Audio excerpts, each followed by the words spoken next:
Welcome, founders. Welcome back to another episode of Founderama. All right.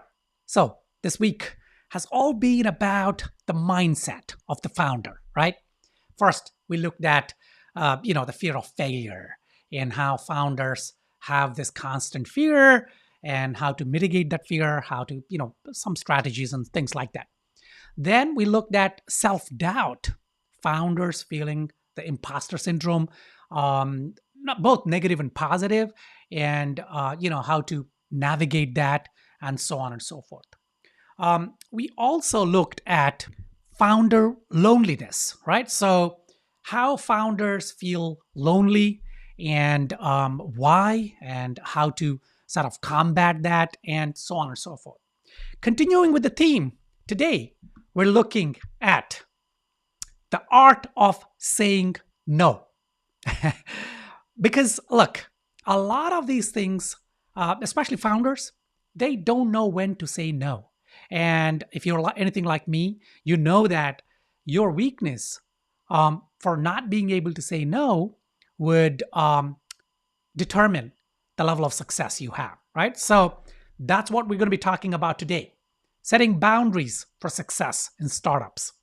Now, setting boundaries is crucial for maintaining focus, managing stress, and of course, ensuring long term success. Setting boundaries is the same as saying being able to say no, right? So, we're going to be looking at the art of saying no and how we need to set boundaries, how the process happens, how to deal with it, and so on.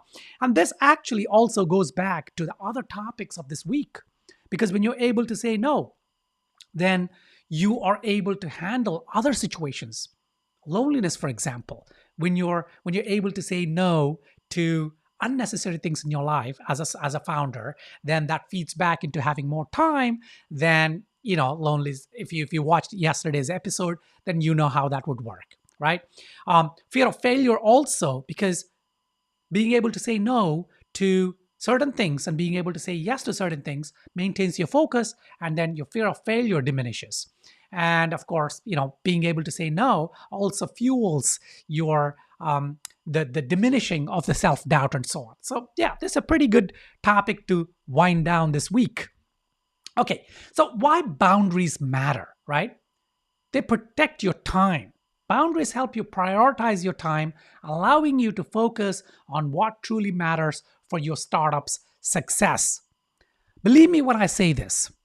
I've got about 28 years of total kind of business experience, out of which almost 25 years plus, in fact, all 28 years I've been a founder, but as an intentional, as a conscious founder for 25 years. Out of that, about 15 years as an angel investor and a founder who is, starting businesses as a serial entrepreneur and so on. And out of that, 15 years, 10 years as a startup advisor working with founders, so on. Now, the reason I'm telling you all this is based on all this experience, I would say out of the 28 years, I probably wasted 14 years doing things and spending my time on things that didn't really matter, right? Okay, I got better at that now. So now, in fact, I don't know if if you've seen one of my LinkedIn posts recently, where I proclaimed in public that I'm going to be cutting out a lot of the things that I'm doing, a lot of the plates that I'm spinning, a lot of the businesses that I have my fingers in, a lot of the ventures that I've invested in, that I'm going to be whittling them down to one, two, or maximum, and I say maximum, three things that I would do, right? And that is part of the process. And I've gotten better at it over the years. Yes, occasionally I still do trip up and, rather than saying no, I say yes to something, and then, that starts taking up my time and so on. Maintain work-life balance. So when you set boundaries, they can prevent burnout by ensuring you maintain a healthy work-life balance. Because at the end of the day, I'm an Uber entrepreneur, if there is anything like that, and still, I advocate work-life balance. At the end of the day, if there's a choice between work and life, I would choose life. If there's a choice between a startup and my life and my time with my family, I would choose time with my family. Trust me when I say that. And I'm being very, very transparent here, right? There's no bullshit here. Yes, if there is a project that I need to take up, which may mean that I don't know, a road trip that I planned with my wife would be in jeopardy, I would cancel the project. You may say, Mash, but then you would end up losing money, and the very thing that you want to do, which is the road trip, may be at jeopardy.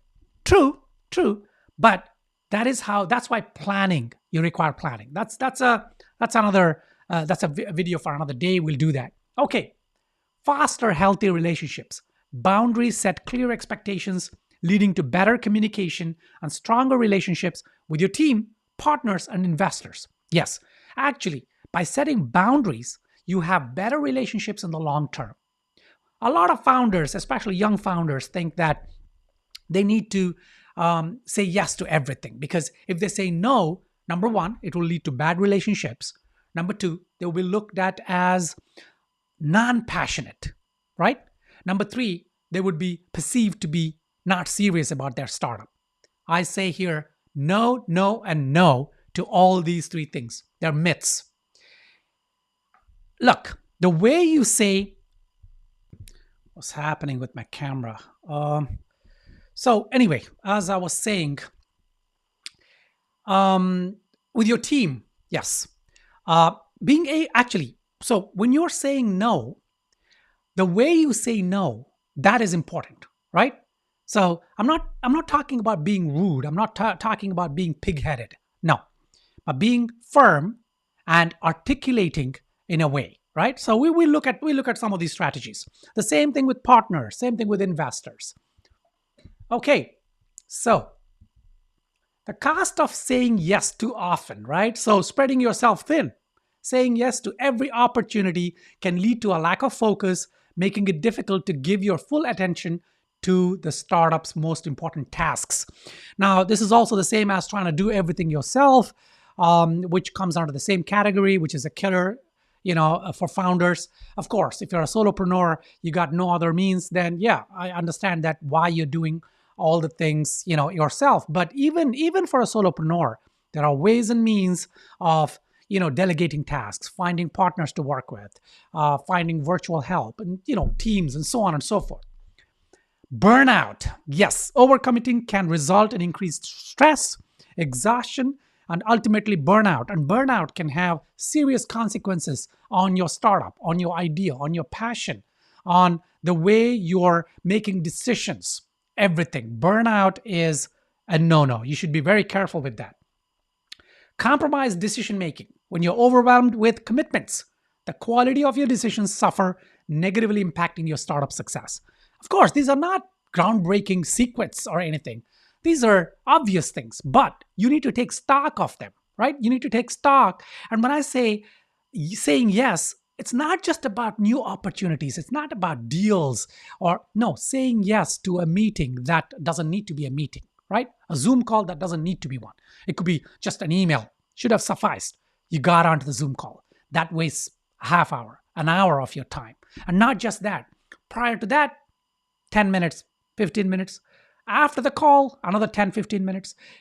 Look, you know how they say that the human brain cannot really multitask. We multitask all the time, but we really cannot.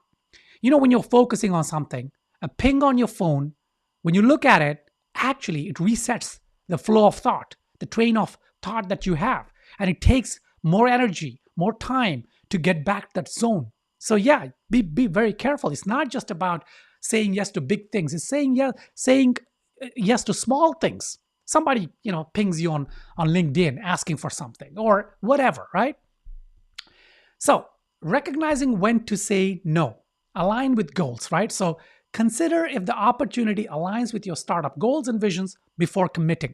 So if your startup, if you're sitting down, one of your partners, somebody brings you an opportunity and they say, this is going to be great for your startup, make sure that it aligns with the goals of the startup, right? So the vision, the mission, everything. That is very important. Assess your capacity. Evaluate your current workload and determine if you have the bandwidth to take on additional tasks or responsibilities. So, even if it's not a business opportunity, let's say it's something that you need to do, like someone suggests, you know what, as a founder, you need to do a podcast because it's going to help our startup. Yes, that's a good idea, but then you need to look at what your current workload is. You don't want to take on more just because it's a good idea, because something that is fundamental, something more important may be affected because of that. So look at the trade-offs, right? So weigh the benefits of the opportunity against the potential drawbacks and then make a decision on that. Okay, so how do we say no? Be assertive yet respectful, right? So clear communication is important. Clearly and respectfully communicate your decision to decline without feeling the need to over-explain or justify your choice. Yeah. So don't let people gaslight you, right? Don't let them make you feel bad for saying no. You know what? People are always after your time. They're after your money. They're after your soul. Trust me, people are. Because everybody wants free advice. Everybody wants free services. Everybody wants favors. Everybody wants benefit from others, right? So, and then subconsciously or not, I mean, they're probably not intentional. They're probably built that way. They will gaslight you to make you feel bad for saying no to them. Be careful for those traps. Use I statements. Use statements like, I need to focus on my current priorities to express your decision without causing offense. So it's not like, you know what, I don't think that's a good idea. No, say, actually, that's a great idea, but right now I need to focus on something. I'm a little behind, so I'm so sorry, but I can't do this. Or if someone thinks you're on LinkedIn, they're asking for a favor, just simply say, you know what, I've got a few things going on right now, so I don't think I don't think I can do this right now, and I don't want to leave you hanging, but something like that. Offer alternatives. If possible, suggest other ways you can support or collaborate without overcommitting yourself. So if someone wants to get on a Zoom call and pick your brain, and you know them, let's say they're acquaintances, they're not strangers, and you don't want to brush them off, you don't want to say no, and so find an alternate thing. Say, do you know what, I'm actually on deadlines right now and I've got an exit coming up, so I can't really get on a 45-minute Zoom call, but how about you send me a few questions and I'll try and answer them this weekend, right? Something like that. Okay, prioritize your time and energy by developing a clear vision, right? Because if you have a clear vision and a set of goals for your startup, then these will guide your decision making and determine when to say no, so that you're not letting go of opportunities that may be important. So you got to be careful. It's not about saying no to everything, right? Okay, create a not to-do list. So identify tasks or opportunities that do not align with your priorities and commit to saying no to them. One of the biggest things that I did, like last month at the beginning of this year, is clear out my calendar. In January, I had literally 2 or 3 Zoom calls with people wanting to pick my brain. And don't get me wrong, I give a lot of my time freely. I freely mentor people. I make these videos, for example. I write tons of blog articles.